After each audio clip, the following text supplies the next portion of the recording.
Well, as you can tell by the title, there is no happiness that I have to say.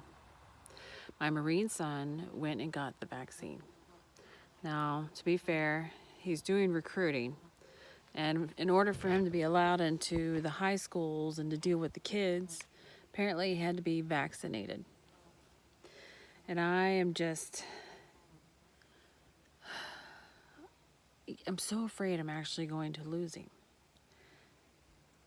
I begged him while he visited to take some vitamin D and some lysine.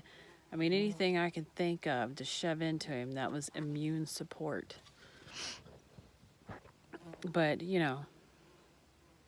the brainwashing is very effective. And unfortunately, I am not in the arena that he goes into to be the other side of that brainwashing. So I will always lose. And that's why the media is so important if you don't understand that concept, because there's no one opposition in the room.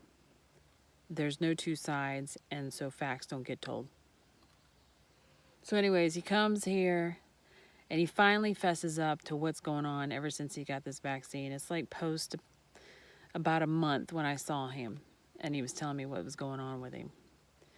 He's been pretty much sick ever since he got it. He's not feeling real well. He's stuffy.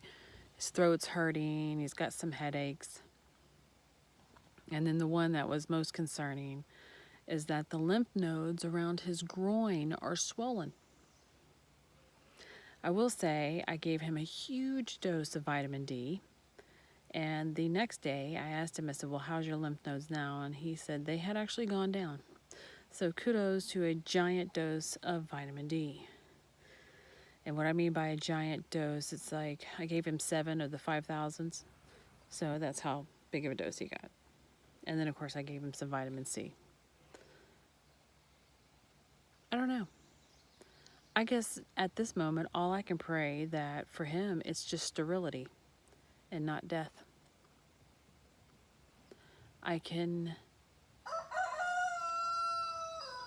Thank you for your input, Rooster. I can honestly say that I don't know anybody who's had a COVID-19 experience that's horrid. But I do know people, personally, my son, who's been affected by the vaccine in a negative way. And I think that should tell you something. If you're looking around and if these numbers were really true, you should know somebody dead, dying, or just from COVID. But I know more people know other people of vaccine adverse reactions than they do of anybody dying or having long-term effects from COVID.